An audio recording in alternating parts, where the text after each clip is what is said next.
Prothonotary Warbler. Prothonotary. Big name for a little bird. Even so, this sweet little bird makes its presence known with a rather loud series of high-pitched notes. In the mid-1400s, the Prothonotaries, or the chief clerk of the court, wore bright yellow hoods. This was the influence for the Prothonotary's name due to its bright yellow-orange head, which looks like a hood.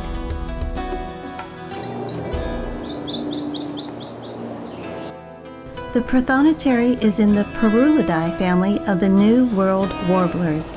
Warblers are small songbirds up to approximately 7 inches in length.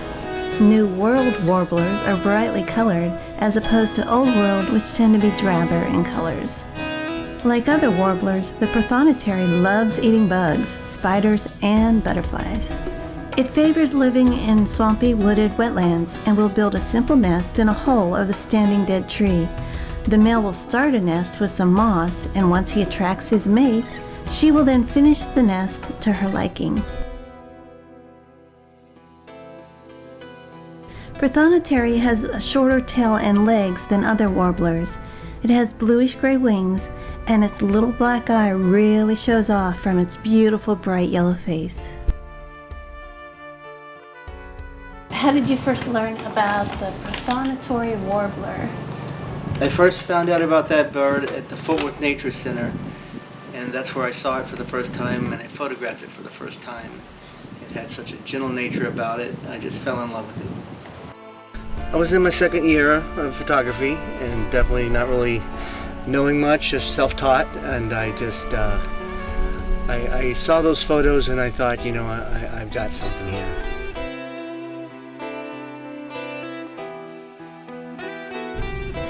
Okay, here's a good example why I really enjoy using auto ISO.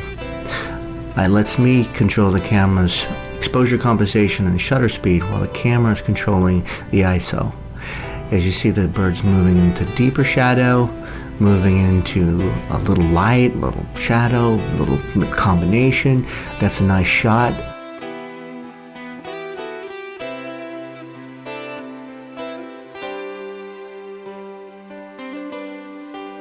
And now he's in hiding back there, but as you can see, we're definitely moving around a lot into different lights. On sunny days, it can be tough, and auto ISO is going to really help you.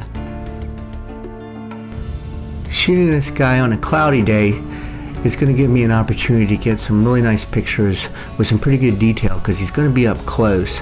I'm going to need a pretty good shutter speed of about 320 to 500, and just depending on how much he's in the open, I'm watching my ISO, adjusting that accordingly. F-stop, I'm going to be a 6.371. If the ISO is just wacky, then I'll go down to 5.6, but keep in mind, if the bird's looking at me head on, I'm going to be blurring that tail out. Something to keep in mind on your photos if you want to get all of it in focus. Exposure compensation plays a big role here. Too much exposure compensation is going to drive the ISO through the roof, going to get a lot of noise. I've found on cloudy days I can actually go negative exposure compensation watching my shutter speed, and this all mixes up together to a happy picture. Shooting in good light is going to allow the auto ISO to be where I want it and allow me to get a faster shutter speed. So we're in a win-win situation there. If I was shooting in flight, this would be a grand opportunity to get that shutter speed up around 13200, 14000 and anticipate a launch shot. These guys are really quick. I've yet to really tag one in the field flying. Launch shots are my goal for the future.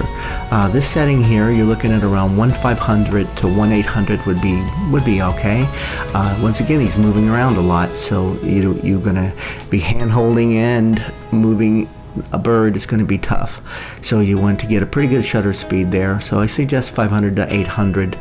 The aperture could be around 6.3 up to 8. Just once again looking at that ISO, we don't want to cause noise if we don't have to because we are in the good light. So in closing, these are just some of the basic settings that I use to get this beautiful warbler that ultimately became my logo.